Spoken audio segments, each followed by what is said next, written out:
வணக்கம் மக்களே. இன்னைக்கு நம்ம மைக் அண்ட் பயாலஜில நான் உங்க பூவரசன் உங்க கூட பேசிட்டு இருக்கேன். இன்னைக்கு நம்ம எபிசோட்ல ஒரு சீஃப் கெஸ்டா வந்து ஜாயின் பண்ணியிருக்கிறது யாரு அப்படின்னு பாத்தீங்கன்னா, ஒரு மிகப்பெரிய மைக்ரோ பயாலஜிஸ்ட் அபிலாஷ் ஜி. நேத்து நம்மளோட மைக்கான் பயாலஜில என்ன டாபிக் பார்த்தோம் அப்படின்னா ஃபெர்மெண்டேஷன்னா நொதித்தல் அப்படின்றத பத்தி பார்த்தோம். அது எங்க நடக்குது, அதுல என்னென்னலாம் இன்வால்மெண்ட் ஆயிருக்கு அப்படின்றத பத்தி ஒரு சின்ன இன்ட்ரோ பார்த்தோம். இன்னைக்கு நம்ம எபிசோட்ல என்ன டாபிக் பார்க்க போறோம் அப்படின்றத நம்ம சீஃப் கெஸ்ட் வந்து எலாபரேட்டா சொல்லுவாரு. வணக்கம்.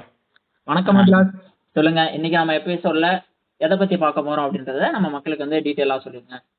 அதாவது நீங்க சொன்னீங்க நேத்து வந்து ஃபெர்மெண்டேஷன் அப்படின்னா என்ன அப்படின்றத பத்தி ஒரு இன்ட்ரோ கொடுத்துடணும் அப்படின்னு சொன்னீங்க.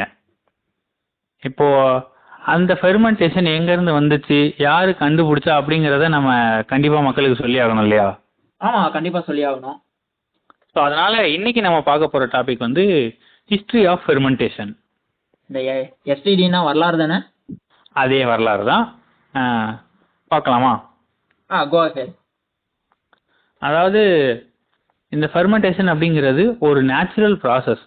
அதை வந்து ஏன்சியன்ட் காலகட்டத்தில இருந்தே யூஸ் பண்ணிட்டு இருக்க, அதாவது பீர், ஒயின் இந்த மாதிரி ஆல்கஹாலிக் பீவரேஜஸை ப்ரிப்பேர் பண்ணுறதுக்கு யூஸ் பண்ணுற ஒரு விஷயம்தான்.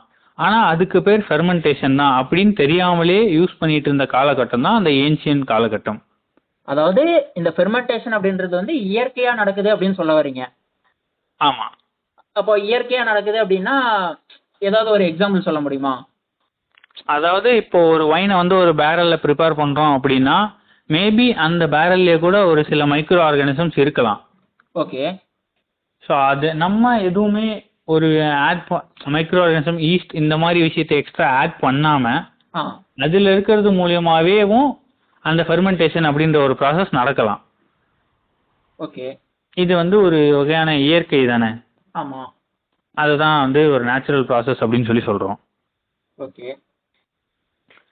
இது வந்து 1850 தான் லூயிஸ் பாஸ்டர் அப்படிங்கிற ஒருத்தர் வந்து இந்த ப்ராசஸ்க்கு பேர் ஃபெர்மெண்டேஷன், அதாவது இந்த ஒயின் ப்ரிப்பேர் பண்றப்போ அந்த ஒயின்ல இருக்க ஆக்சிஜனை மைக்ரோ ஆர்கானிசம்ஸ் எடுத்துக்கிட்டு கார்பன் டை ஆக்சைடை ப்ரொடியூஸ் பண்ணும், இதனால தான் வந்து ஒயின் ப்ரிப்பேர் ஆகுது, இதுக்கு இந்த ப்ராசஸ்க்கு பேர் தான் ஃபெர்மெண்டேஷன் அப்படிங்கிறத எடுத்து சொன்னது இந்த லூயிஸ் பாஸ்டர் அப்படிங்கிறவர் தான். சொல்ல போனால் ஃபெர்மெண்டேஷன் அப்படிங்கிற ஒரு வேர்டை கண்டுபிடிச்சதும் வந்து நம்ம லூயிஸ் பாஸ்டர் தான். ஓகே ஓகே அபிலாஷ், இப்போ நீங்க வந்து இந்த ஃபெர்மெண்டேஷன்ல மைக்ரோ ஆர்கானிசம்ஸோட இன்வால்மெண்ட் இருக்கு, அதுல வந்து ஆக்சிஜனை எடுத்துக்கிட்டு கார்பன் டை ஆக்சைடை ப்ரொடியூஸ் பண்றது மூலியமா தான் அதுல வந்து ஃபெர்மெண்டேஷன் அப்படின்ற ப்ராசஸ் நடக்குது. அதை வந்து லூயிஸ் பாஸ்டர் அப்படின்ற ஒருத்தர் தான் வந்து கண்டுபிடிச்சாரு அப்படின்னு சொல்லிட்டீங்க. ஆமா. அப்போ இந்த லூயிஸ் பாஸ்டர்னா யாரு அப்படின்றதையும் நம்ம மக்களுக்கு சொல்லிருங்க. அதாவது இந்த லூயிஸ் பாஸ்டர் அப்படிங்கிறவர் வந்து ஒரு பிரெஞ்சு நாட்டை சேர்ந்த ஒரு கெமிஸ்ட்ரி ப்ரொஃபஸர் தான். அவருக்கும் மைக்ரோ பயாலஜிக்கும் என்னென்ன சம்பந்தம் அப்படின்னு நீங்க கேட்கலாம். அவன் அந்த மைக்ரோ ஆர்கானிசம்ஸ் பத்தி படிக்கிறதுக்கு பேர் மைக்ரோ பயாலஜி அப்படின்னு அந்த பெயர் சூட்டினதே வந்து நம்ம லூயிஸ் பாஸ்டர் தான். அதனால இவர் வந்து ஃபாதர் ஆஃப் மாடர்ன் மைக்ரோபயாலஜி அப்படின்னு சொல்றாங்க. இந்த ஃபெர்மெண்டேஷன், பாஸ்டரைசேஷன், அப்புறம் ஸ்பான்டேனியஸ் ஜென்ரேஷன் இதெல்லாம் வந்து கண்டுபிடிச்சதும் நம்ம லூயிஸ் பாஸ்டர் தான். இதெல்லாம் என்னன்னு நீங்க கேட்டீங்கன்னா வரப்போற எபிசோட்ல உங்களுக்கு டீட்டெயிலா சொல்லுவோம். ஓகே அபிலாஷ், இன்னைக்கு நம்ம டாபிக் பத்தி இன்னும் கொஞ்சம் டீட்டெயிலா ஏதாவது மக்களுக்கு சொல்ல விரும்புறீங்களா? அதாவது இந்த லூயிஸ் பாஸ்டர் இவரே தான் வந்து 1850 தான் இந்த ஃபெர்மெண்டேஷன் அப்படின்ற ஒரு விஷயத்தை கண்டுபிடிச்சாரு அப்படின்னு நம்ம சொல்லியிருந்தோம். ஆமா.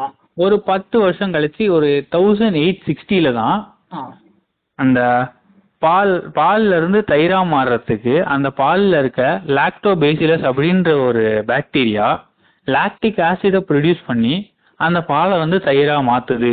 இந்த ப்ராசஸ்க்கு பேர் லாக்டிக் ஆசிட் ஃபெர்மெண்டேஷன் அப்படின்னு நமக்கு எடுத்து சொன்னதும், இந்த லாக்டிக் ஆசிட் ஃபெர்மெண்டேஷன் டேர்ம் பண்ணதும் நம்ம லூயிஸ் பாஸ்டர் தான். ஓகே அபிலாஷ், அப்போ இந்த இன்னைக்கு இந்த ஹிஸ்டரி ஆஃப் ஃபெர்மெண்டேஷன் அப்படின்னா என்ன அப்படின்றத பத்தி நம்ம அபிலாஷ் எலாபரேட்டிவா நம்ம கிட்ட பேசியிருக்காரு. இன்னும் வரக்கூடிய எபிசோட்ஸ்ல ஃபெர்மெண்டேஷன்னா என்ன அப்படின்றத இன்னும் டீட்டெயிலாகவும், இன்னும் அதெல்லாம் எங்கெங்கெல்லாம் யூஸ் பண்ணிட்டு இருக்காங்க, எப்படியெல்லாம் யூஸ் பண்ணிட்டு இருக்காங்க, நம்ம இந்த மாடர்ன் வேர்ல்ட்ல அந்த ப்ராசஸ் எப்படியெல்லாம் போயிட்டு இருக்கு அப்படின்றத வரக்கூடிய எபிசோட்ல நம்ம மைக்கான் பயாலஜில இன்னும் டீட்டெயிலா பேசுவோம்.